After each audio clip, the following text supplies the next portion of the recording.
Merci beaucoup Marion pour l'essentiel, le rappel des titres donc, et l'invité politique à 7h45 sur France Info et Thomas Porte. Bonjour. Bonjour. Merci d'être avec nous dans la matinale. Vous êtes député à la France Insoumise de la Seine-Saint-Denis. Le salon de l'agriculture est sur le point de fermer ses portes demain, porte de Versailles à Paris. Journée d'hier marquée par la mobilisation, on l'a vu, de la coordination rurale autour de l'Arc de Triomphe.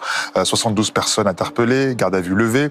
Et hier encore, les ministres de la transition écologique ou encore de l'agriculture, Christophe Béchu, Marc Fesneau, qui ont été sifflés au salon de l'agriculture hier, visés par des jets d'œufs.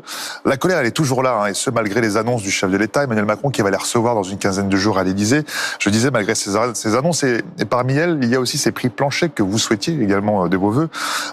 Thomas Porte, dans la France Insoumise, que faudrait-il de plus pour la calmer, cette colère ?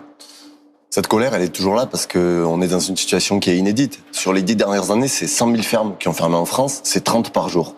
Les agriculteurs, ils sont venus au salon de l'agriculture, vous l'avez dit, avec deux revendications majeures. Celle des prix planchers.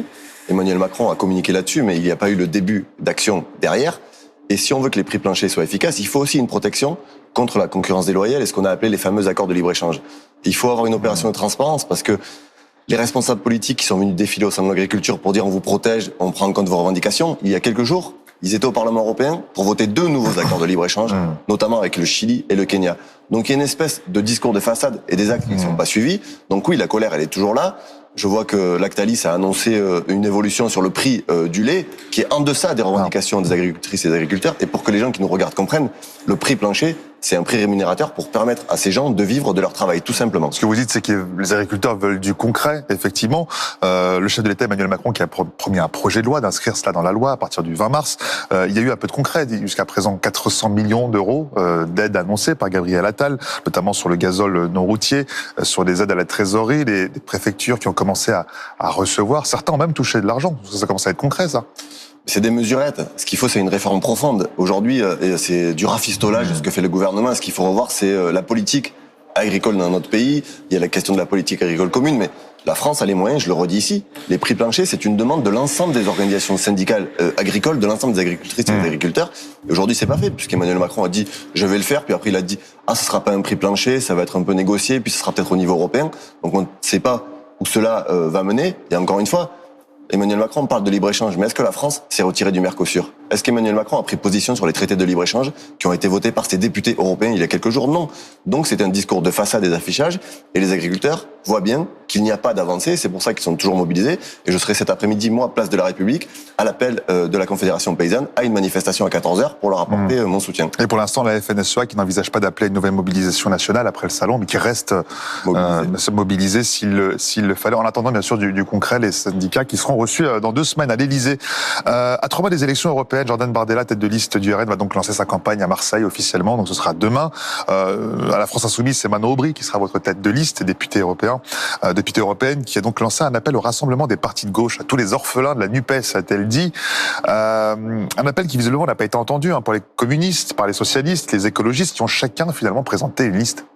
Je crois que c'est un choix irresponsable et ils ont fait le choix de la division. Nous avions proposé dès le départ une liste de rassemblement sur le programme de la NUPES, une liste d'Union populaire. Nous avions y compris dit que nous étions prêts à ne pas avoir la tête de liste et à la laisser, par exemple, à Europe Écologie Les Verts. Donc on a mis un certain nombre de propositions sur la table. Force est de constater qu'elles n'ont pas été accueillies favorablement. Je crois que c'est irresponsable parce que dans le pays, il y a un désir d'unité à gauche sur un programme de rupture. Ça a été le cas aux élections législatives où nous avons fait la NUPES qui a permis d'avoir un certain nombre de députés, qui a créé un espoir dans le pays. Et aujourd'hui, créé un espoir qui malheureusement a volé en éclats, on l'a bien vu, puisque la NUPES... je crois qu'il a volé en éclats parce que des gens n'ont pas respecté l'accord. Il y a des gens qui ont été élus députés aujourd'hui parce qu'ils avaient l'étiquette de la NUPES et parce qu'ils étaient sur le programme de la NUPES. Et parce qu'ils avaient le soutien de Jean-Luc Mélenchon. Et aujourd'hui, ils remettent tout ça en cause. Et c'est pas sérieux. Donc nous, évidemment, on est aujourd'hui en campagne, on est mobilisés avec Manon Aubry. On a lancé une campagne, nous, sur la question des inscriptions sur les listes électorales, ce qui est un sujet majeur. On a 10 millions, j'insiste là-dessus, 10 millions de personnes qui sont aujourd'hui non ou mal inscrites. Donc, le jour des élections européennes, on peut avoir quasiment 20% des gens qui ne sont pas en capacité de voter. Donc, allez sur le site onvoteinsoumis.fr, vérifiez si vous êtes inscrit, inscrivez-vous et mobilisez-vous. Alors, Manon Aubry, qui est donc tête de liste aux européennes pour la France Insoumise, qui a lancé un appel, je cite, à tous les orphelins de la NUPES. Mais dans ces cas-là, pourquoi elle ne rejoint pas la liste de Raphaël Glucksmann, des socialistes ou les écologistes, quand on voit justement les sondages? Pour l'instant, vous caracolez à 6% des intentions de vote, d'après un sondage au Doxa pour Public Sénat, 8% pour les écologistes, 11% pour Raphaël Glucksmann. Pourquoi ça n'irait pas dans l'autre sens? Parce qu'une liste, ça se construit sur un programme et sur un contenu. Et finalement, Raphaël Glucksmann, celle qui en parle le mieux, c'est la candidate d'Emmanuel Macron aux élections européennes, qui a dit finalement, nous votons à 80% les mêmes textes que Raphaël Glucksmann, donc nous avons les mêmes idées. Aujourd'hui, nous n'avons rien à voir avec Raphaël Glucksmann, qui porte une parole, par exemple, sur la question de la guerre en Ukraine, sur la question d'une économie de guerre, qui ne dit pas un mot sur la situation à Gaza, qui ne prend pas des positions de rupture sur les politiques de gauche. Donc nous, on ne partage pas le programme de Raphaël Glucksmann. On a fait une proposition qui était celle de partir sur le programme de la NUPES. Donc l'alliance de la NUPES, elle est définitivement enterrée si vous dites que justement Raphaël Glucksmann n'a rien à voir. Raphaël Glucksmann n'a jamais été dans la NUPES. D'ailleurs, je vois qu'Olivier Faure a désavoué lui-même Raphaël Glucksmann, puisqu'il a pris une position pour dire nous ne voulons pas d'économie de guerre. Mais il va représenter les socialistes pour les européennes. Mais moi, je m'occupe pas des affaires du Parti socialiste. Je vous dis une chose, il y avait un programme de la NUPES aux élections législatives. Il est toujours largement partagé par un certain nombre de députés.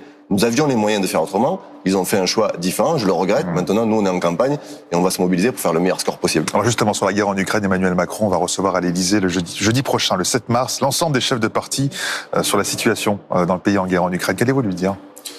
Je crois que nous avons besoin d'abord de transparence sur l'engagement de la France aux côtés de l'Ukraine, qui est légitime à faire des demandes, qu'elles soient financières et militaires, au regard de l'agression de la Russie. Mais nous avons aussi demandé un débat au Parlement sur la signature de l'accord de sécurité, parce que c'est la première fois que la France signe un accord de sécurité. C'est ce qu'il a annoncé d'ailleurs Emmanuel Macron, un débat et au vote au Parlement sur cet accord bilatéral de sécurité. Il a été forcé par les prises de position des oppositions, par l'ensemble des responsables politiques, y compris d'autres pays. Vous avez vu le Canada, l'Allemagne qui ont dit mais il n'est pas question d'envoyer des troupes militaires en Ukraine. Qu'est-ce que c'est que cette sortie du président de la République? Donc il faut un débat sérieux là-dessus.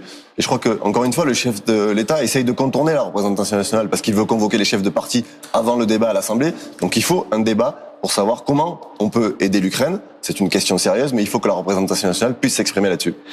Les parlementaires réunis en congrès à Versailles pour inscrire le droit à l'IVG donc dans la Constitution à début de semaine prochaine. C'est une victoire. Vous allez voter pour? Bien sûr que je vais voter pour, et c'est une victoire pour le droit des femmes, c'est une victoire pour toutes celles et ceux qui ont été empêchés dans leur vie. C'est sanctuariser un droit qui est remis en cause dans un certain nombre de pays européens, donc c'est vraiment un moment important, c'est une victoire contre l'extrême droite, contre toutes celles et ceux qui veulent faire reculer ce droit qui est une avancée majeure, et l'inscrire dans la Constitution, c'était important pour nous. Merci beaucoup. Merci Thomas Porte d'avoir été notre invité dans la matinale week-end.